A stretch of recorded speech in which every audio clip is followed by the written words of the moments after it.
Olá, ouvintes! Seja bem-vinda e bem-vindo à Rádio Defensoria. Está no ar o podcast Entrevistas DPE, um espaço para conversas informativas sobre temas de interesse público. Eu sou Gislaine Teixeira e te convido a acompanhar a gente nessa edição. Aumenta o volume e vem com a gente.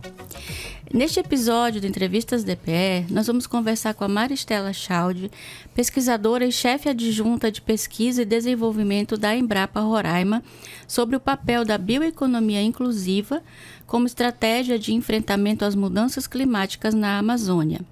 A convidada compartilha experiências e reflexões sobre como a valorização dos saberes tradicionais, o fortalecimento das comunidades locais e o uso sustentável da biodiversidade podem gerar desenvolvimento com justiça social e conservação ambiental. Seja bem-vinda, Maristela. Obrigada por ter aceitado o convite. Obrigada, Juliana. É um prazer estar aqui. Você pode explicar, com base na sua experiência, o que significa bioeconomia inclusiva no contexto amazônico e por que ela é tão estratégica para o enfrentamento das mudanças climáticas?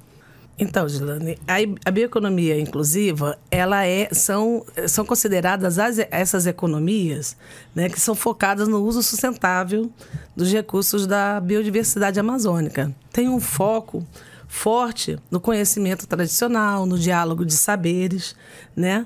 E aliada a isso com os conhecimentos científicos e tecnológicos que precisam para essas economias deslancharem, né? Então, é um olhar, né, exatamente para essas economias que elas já acontecem, né, no nosso ambiente amazônico. E uma vez que a gente foca, né, nesse público, né, que está envolvido nessas economias, que a gente considera as economias, a bioeconomia inclusiva, a gente foca numa Amazônia preservada, num ambiente preservado, ou mesmo até em transição, né, mas não num ambiente convertido. Então, com isso, a gente alia muito a bioeconomia inclusiva com a questão das mudanças climáticas, né? Porque a gente está focando no ambiente preservado. Uhum. E quais os principais desafios que são identificados na implementação de uma bioeconomia que seja de fato inclusiva e não apenas sustentável do ponto de vista ambiental? Então, a Embrapa, a gente está terminando um projeto que é exatamente fazendo esse diagnóstico, né, de um plano estratégico para a gente lidar com a bioeconomia inclusiva. Que a gente não tenha um foco meramente ambiental, né, mas tem esse foco da justiça social desse trabalho. Então, nisso, a gente fez um árduo levantamento. É um projeto que está finalizando agora em 2025. Então, a gente vai estar elaborando esse plano estratégico, né? E foca em várias atividades de pesquisa, desenvolvimento e inovação que a Embrapa vem desenvolvendo ao longo dos seus 52 anos de existência, em todos os estados da Amazônia, muitas vezes até fora da Amazônia, porque a gente tem as Embrapa Meio Ambiente, Embrapa também, elas são inseridas nesse projeto,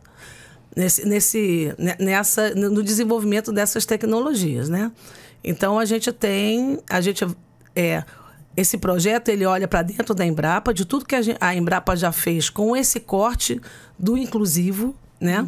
Que não é o mesmo corte do ambiental, mas é um corte do inclusivo, e para fora da Embrapa também, para os territórios, né? Para os estados. Então, é muito interessante. A gente está agora saindo com Atlas da Bioeconomia Inclusiva e todo esse arcabouço de informações para o plano estratégico, de como a Embrapa agora colocando todo mundo nessa caixinha da bioeconomia inclusiva, como é que a gente vai elaborar os novos projetos. Uhum. E como a Embrapa tem adaptado o seu foco de pesquisa para integrar a dimensão climática ao desenvolvimento regional baseado na biodiversidade amazônica? Então, como eu já falei, como a gente trabalha com essa Amazônia preservada, né, ela conversa muito com a questão das mudanças climáticas. A gente sabe que na Amazônia um fator principal, né, um fator bem predominante no Brasil e na Amazônia são as mudanças de uso da terra, são a questão do desmatamento, da conversão da floresta. Então, uma vez que a gente foca, né, na floresta em pé, nessas economias que mantêm a floresta em pé, a gente está focando na diminuição, né, das nossas contribuições para as emissões, né, para as emissões da Amazônia, que tem um alto impacto nas emissões brasileiras. Né? Então, como a gente sabe que as mudanças climáticas elas têm uma alta relação com essas emissões, então a gente acredita que focando, olhando, procurando, porque a gente fez nesse trabalho, a gente fez uma busca muito ativa de que economias eram essas, né? Então, eu até no começo do projeto, a gente olhou os dados do IBGE, onde é que estariam, né? E fomos atrás, né? Então, fizemos oficinas participativas, entrevistando muitos informantes, né? Que a gente julgava que eram chave para aquelas cadeias, e a gente foi traçando, né? Esse diagnóstico. A bioeconomia amazônica precisa valorizar os saberes tradicionais, né? E como a Embrapa tem trabalhado para incluir o conhecimento dos povos indígenas, ribeirinhos e agricultores familiares nos seus projetos de pesquisa? É diálogo, é escuta, né? A gente tem procurado inserir, né? Aí já vem algo que é fora do projeto, né? Mas é de uma orientação mesmo da gente trabalhar com a inclusão socioprodutiva e com a construção participativa dos projetos, né? Então, a Embrapa tem ela tem uma orientação dentro a gente tem GTs que estudam, que orientam os pesquisadores nas 43 unidades descentralizadas que nós temos em todo o país a ter esse diálogo, a ter essa escuta, a elaborar seus projetos num processo de escuta e diálogo. Então, esses grupos eles têm protagonismo nas decisões dos projetos, né? Sim, existe linhas, estímulo, a gente tem linha, editais, chamadas para projetos que tem essa linha, ela bem forte na construção dos projetos. Então, a gente agora mesmo na nossa unidade, aqui em Roraima, a gente está construindo 3 propostas que exatamente é dentro desse edital da inclusão socioprodutiva e tem toda uma linha de diálogo, de você construir de uma forma dialogada, de uma forma que a gente escute, que não sejam projetos que saiam da Embrapa, mas que saiam dessa construção. Então, isso é algo que tem sido muito preconizado e até mesmo, né, para os projetos darem certo, as comunidades, os beneficiários, eles têm que se sentir donos do projeto e das soluções tecnológicas que vão vir advindas desses projetos. Então, se a gente faz algo que não está conversado, eles não se apropriam, né, dos projetos e dos resultados. E quais são os principais projetos de bioeconomia desenvolvidos atualmente pela Embrapa Roraima que você destacaria como referência? Isso é muito bacana. Nós temos, assim, históricos de projetos, né? Então, o nosso diagnóstico, a gente vem trazendo esse apanhado. Então, tem muitos projetos que a Embrapa já fez, mas não faz mais, até porque, às vezes, falta muito. O pesquisador foi embora e a gente não tem mais aquela linha, mas o concurso está aí, a gente está contratando, porque a gente vê que algumas linhas ficaram no meio do caminho. Hoje em dia, nós temos na nossa unidade projetos com a castanha, né? Então, a gente tem tanto no melhoramento da castanha, como na parte mais do levantamento mais da produção da castanha, né? Da castanha da Amazônia. Temos também projetos com sistemas agroflorestais. Então, esse é um que são projetos que a gente gostaria de estar englobando mais, porque ele é uma grande, né? Porque ele fala muito com toda essa cadeia toda essa questão da bioeconomia inclusiva, né? Porque é a produção com a conservação, implantando floresta. E, bem, além desses dois, temos também alguns levantamentos da pesca artesanal, né? Que também ela é bem do público, né? Dos pescadores, que é um dos público-alvos também da bioeconomia inclusiva. Então, a gente tem um diagnóstico da pesca artesanal, é um projeto que a nossa unidade é envolvida, com sisteminha também, que é uma tecnologia da Embrapa, que ela é bem voltada para agricultor familiar, né? Num cultivo integrado com de peixes com hortas e criação de pequenos animais.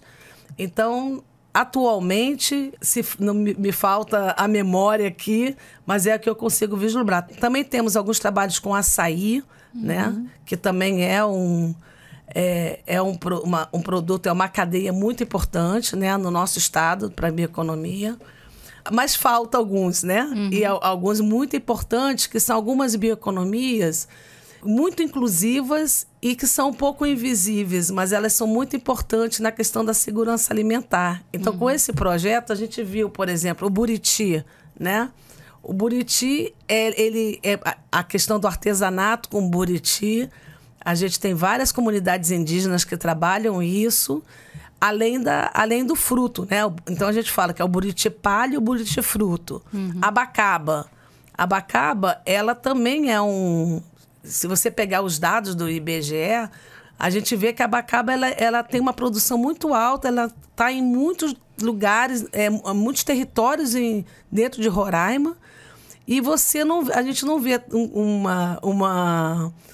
uma produção que você veja abacaba, né? Você vê, ela circula nas comunidades, ela é muito importante na segurança alimentar das comunidades indígenas, de agricultura no interior, nas vilas, mas você não vê tanto, né? Ela assim como um produto, né? Então esse é um que a gente, por exemplo, a pesquisa nunca trabalhou com bacaba, né? Aqui. Então a gente começa a ver nesse levantamento que a gente tem alguns gargalos tecnológicos, onde pode ter gargalos, ou mesmo algumas gargalos que não são tecnológicos, mas tem a ver com políticas públicas de incentivo, né, a essas economias, né? Então, você falou castanha da Amazônia, né? A gente aprendeu na escola lá atrás que era castanha do Pará. Isso. Aí agora também tem castanha do Brasil. É a mesma castanha, né? É a mesma castanha. Deixa eu explicar. É uma briga, né? O castanha do Pará, a castanha do Pará é porque, bem, o nome dela estava envolvendo um estado, né? Então tinha produção na Amazônia inteira. Aí mas eu me lembro que a do Pará tinha muito Acre. O Acre também produzia muita castanha. Então aqui é aquela briga, porque que é do Pará e tal. Aí colocaram do Brasil. Aí depois, no contexto que a Amazônia não está só no Brasil, né? Então a gente tem uma região que a gente chama da Panamazônia. Então aí começou, mas tem a castanha também. Então a gente tem a Amazônia na Venezuela, a gente tem a Amazônia na Colômbia, né? Tem na Bolívia, né? Tem no Peru, e todo mundo, não, e lá também produz castanha. Lá também tem castanha, né?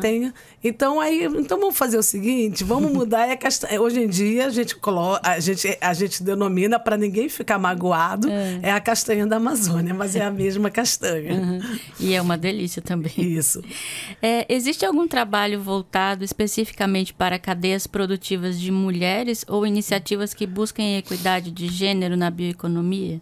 Então, a gente tem trabalho sim, mas eu queria falar um pouquinho de como é que foi as nossas oficinas. Então, a gente teve oficina, a gente fez quatro oficinas ao todo, né? Então, fizemos uma oficina englobando as micro-regiões do IBGE, que são divididas em função dos municípios, né? Então, a gente teve a primeira foi uma que a gente teve muita participação feminina. E nós temos também na Embrapa trabalhos com mulheres indígenas, né? A gente tem um projeto com a castanha do caju, que envolve mulheres, né? E a gente vê que esse público, ele está muito dentro da bioeconomia inclusiva, porque a questão de todo o artesanato do Buriti, essa questão do extrativismo da castanha do caju também, ela é muito importante no nosso estado, nas comunidades indígenas ali da área de Normandia, do Bonfim, lá da terra indígena Raposa, Serra do Sol. Então, a gente tem trabalho da Embrapa ali, tanto com agricultoras familiares, mulheres, como com mulheres indígenas, tá? Em Normandia. Esse é um trabalho atual da Embrapa com mulheres. E a gente vê que, no contexto desse diagnóstico, tem muito grupo de mulheres que a gente pode trabalhar, né? A gente tem trabalho com essas cadeias invisíveis, o Buriti, artesanato, a gente vê que a gente focando, ou então priorizando, ou então visibilizando, né, as mulheres, a gente tem muito o que fazer. A palha do Buriti também é usada para fazer cobertura, né, de casa? Isso. A gente, artesanato, a cobertura, a gente tem muito nas comunidades. Se você começa a rodar, né? O que eu falo, o projeto nos fez sair da Embrapa, né? E a gente procurar, não é só quem bate na porta da Embrapa, que muitas vezes é um público, esse público inclusivo é um público que nem sabe o que é a Embrapa, né?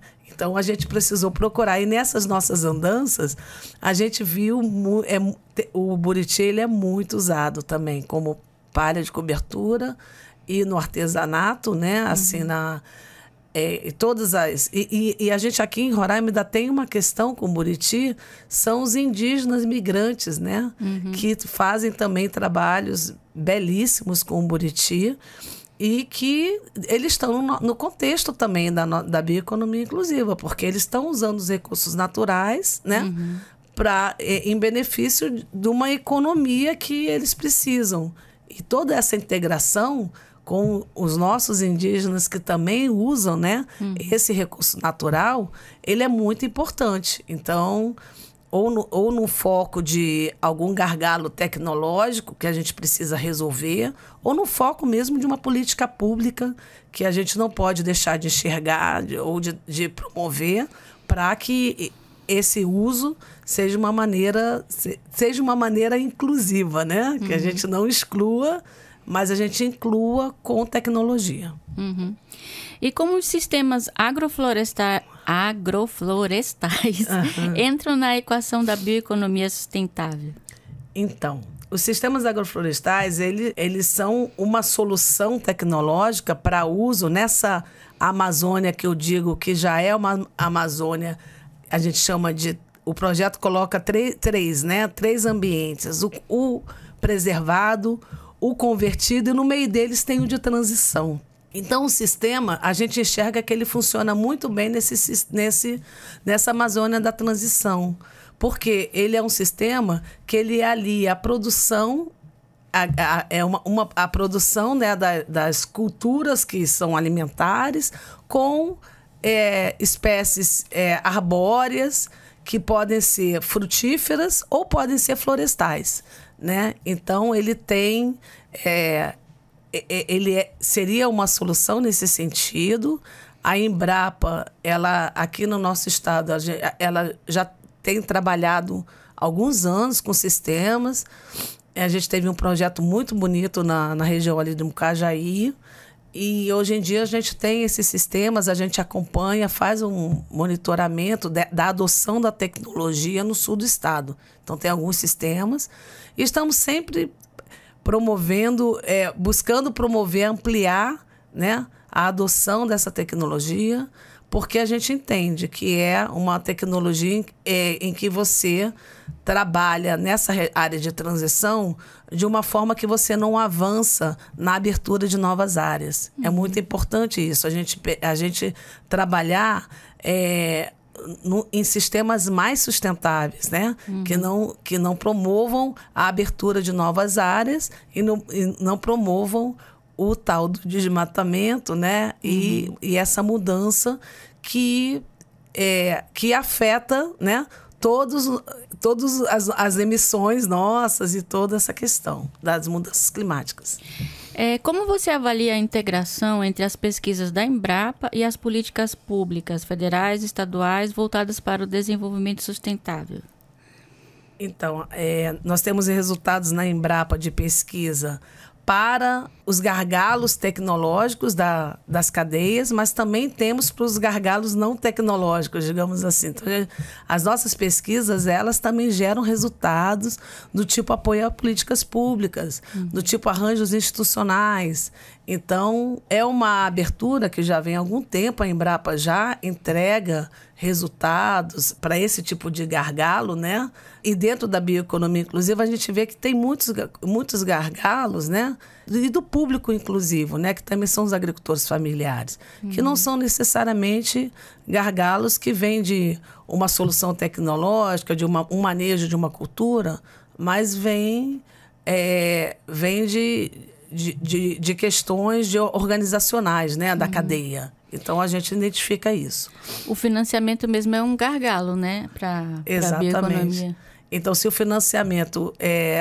se a questão do financiamento ela está aliada a uma questão da regularização fundiária, e a Embrapa tem alguma expertise que possa auxiliar nisso, é sim um problema nosso, né?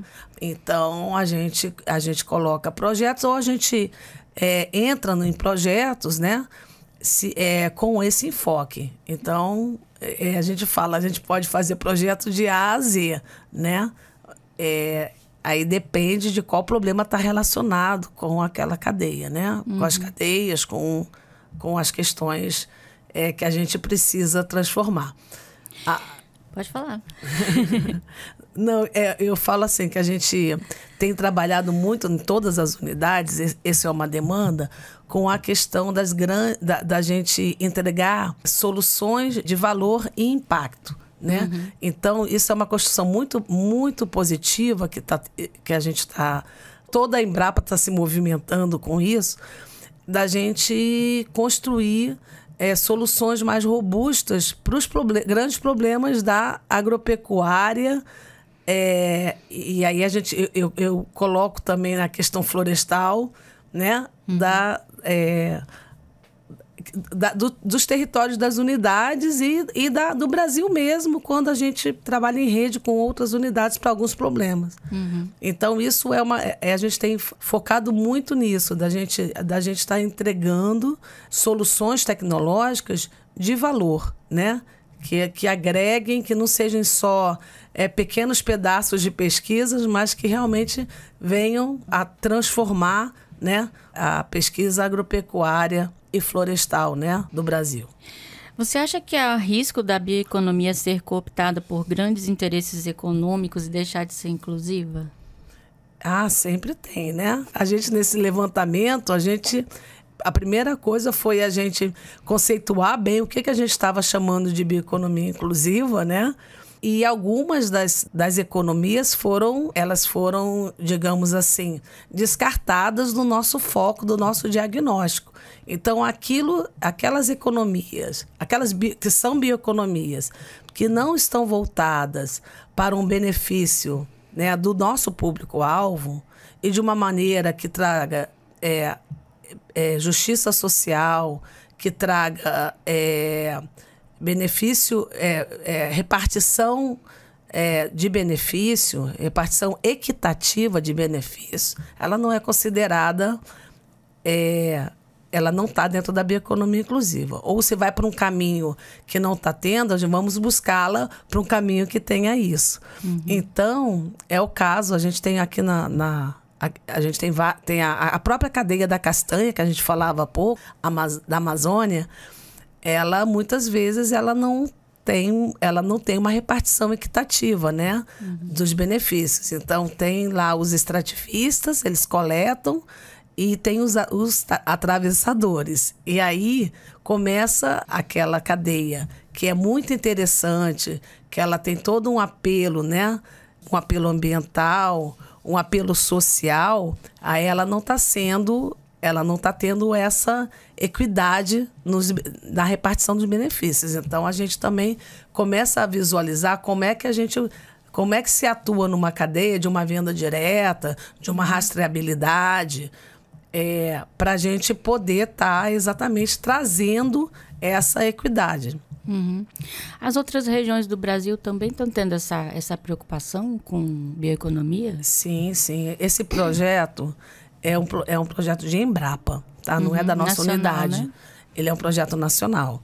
Ele envolve muito a Amazônia. Esse envolve a Amazônia, tá? Então, como é que a gente tem atuado nesse projeto? Ele está finalizando. Em cada unidade, a Embrapa tem uma unidade em cada estado da Amazônia, né? E aí, nisso envolve também o Maranhão, envolve Tocantins e Mato Grosso, além dos 6, né? E aí a gente traz essa divisão. Em cada unidade, a gente procurou ter 2 pontos focais.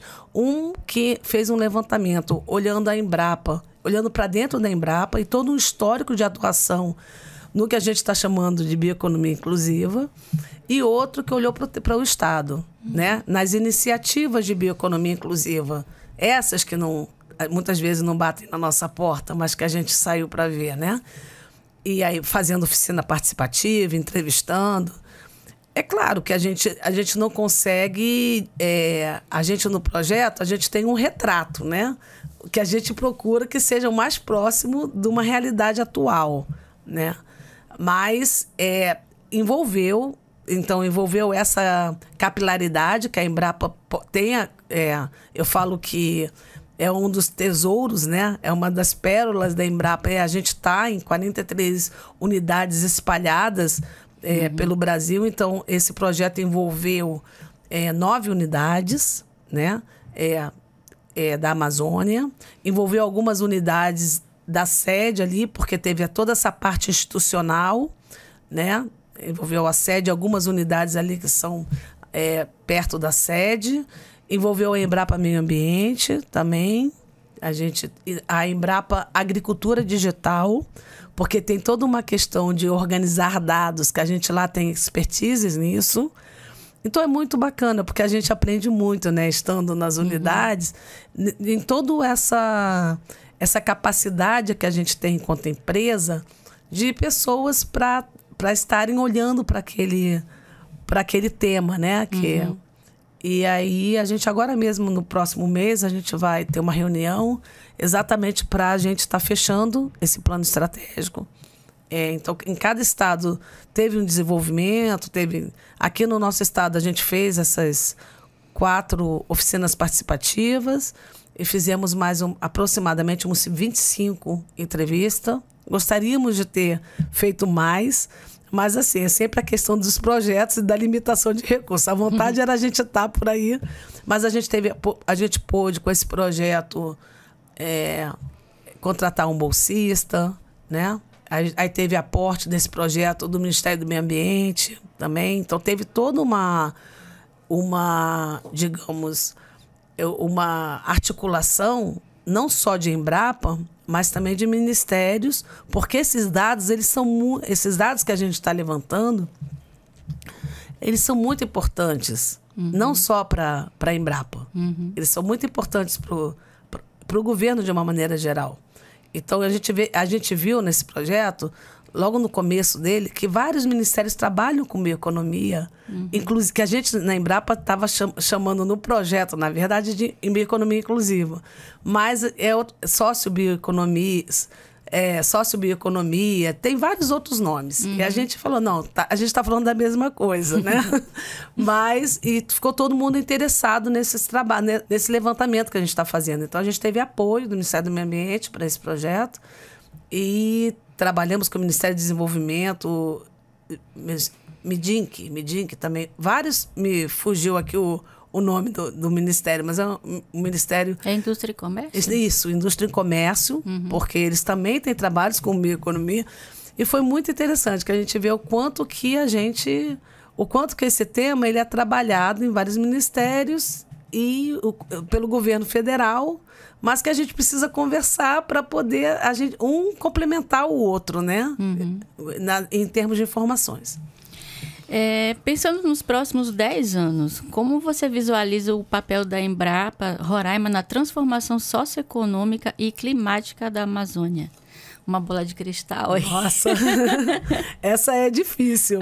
Mas no momento, você me trouxe essa pergunta, eu lembro que a gente está no momento, na nossa unidade, promovendo uma discussão muito grande em cima de uma construção de agenda estratégica e essas entregas de valor e impacto e soluções integradas que a Embrapa está nos instigando nas unidades a conversar sobre isso, a montar isso. Então, a gente está falando, sim, para um curto, médio e longo prazo, um planejamento, né? E aí a gente começou aqui na nossa unidade discutindo a questão dos futuros possíveis e desejados para cada área. Então, a gente fez no caso foi a pesquisa, eu sou gestora da pesquisa, fez cada pesquisador responder para ele o que era um futuro possível, um futuro desejado, para a gente começar a falar em planejamento. Né? Então, a ideia, o que eu vislumbro para 10 anos é a gente estar trabalhando com pesquisa que entrega valor. Que a gente consiga, não cada pesquisador ter seu projeto, entregar um trabalho e aquilo não causar transformação, né? E aquilo que esses projetos sejam construídos ouvindo as comunidades o público que vai atingir, né? Que a gente consiga fazer uma autocrítica nos nossos resultados e construir projetos em cima disso, né? A gente tem resultados belíssimos, muito importantes, mas essa construção que ela olhe, né? Esse público, né? Esse público que a gente precisa olhar, assim como a Embrapa não é só para esse público, ela também produz pesquisas, soluções tecnológicas para médios e grandes, que a gente continue produzindo, né? Pesquisa para todos os tipos de público. Os aprovados no concurso já começaram a trabalhar? Já foram convocados? Não, a gente ainda está em processo de seleção, porque o concurso ainda está, porque para a área de pesquisador, né, nós temos ainda fases, né? Tá. Então a gente tem fase de entrevista, de um memorial, eles vão entregar um projeto também, isso vai ser avaliado, né? Para analistas já finalizou. E para técnicos e analistas já finalizou. Então, a gente já tem os aprovados. E agora ainda vão, porque é um concurso muito grande. Depois de 15 anos, foi um concurso que só o edital ele tinha 180 páginas. Mas a gente agora, para cada perfil do concurso, agora tem as unidades que pediram aquele perfil e aí a gente vai começar isso. Provavelmente, a última notícia que eu tive ontem é que a gente vai começar a contratar ali para setembro, outubro. Uma coisa é certa e todo mundo sabe, né? Que a Amazônia desempenha um papel crucial na regulação do clima global e na preservação da biodiversidade. Cabe a nós agora cuidar desses recursos, né? Para que ainda exista planeta. Isso, verdade. Eu estou há mais de 30 anos aqui em Roraima, me considero uma roraimada, uma também, amazônida. 40 já. 40, pois é. Então, me considero uma roraimada, uma amazônida, amo Roraima. Então, a gente quer, né, continuar, antes de continuar existindo, né, mas continuar vendo a produção ela acontecer. É muito importante, a gente sabe que é muito importante para o Estado, mas a gente também precisa dos recursos, os recursos naturais, os recursos que inclusive são muito importantes para essa produção, né? Porque com as mudanças climáticas elas afetam a todos, né? Então, a gente precisa ter esses recursos aí sendo preservados, sendo mantidos, para garantir, inclusive, a produção agropecuária, né? e garantindo nossas florestas em pé também. Então, a gente olhando para a floresta em pé e não vendo aquilo como um empecilho, né? A gente olhando para as nossas áreas indígenas, nossas terras indígenas, e não vendo isso como um empecilho, mas vendo algo que pode ter um retorno, sim. Ela pode sustentar tantas vidas que vivem ali. E além do mais, a gente pode também aprender como eles sempre preservaram e se mantiveram ali naqueles espaços, né? Então, eu acho que a gente tem muito o que aprender com o trabalho da Embrapa, né? Com esse foco. Eu gostaria de dar os parabéns para vocês pelas pesquisas. Boa sorte, né, na continuidade. Obrigada. E a gente vai ficando por aqui. Lembrando que a Rádio Defensoria está disponível no YouTube, Deezer e Spotify. Se você gostou da nossa conversa, compartilha com quem possa se interessar e marca a Defensoria nas redes sociais, @DefensoriaRR. E para que a Amazônia e o resto do planeta sejam preservados, né, a gente precisa de mais Marina Silvas. Verdade. Respeitadas. Respeito, Marina Silva. Muito obrigada pela audiência e até a próxima.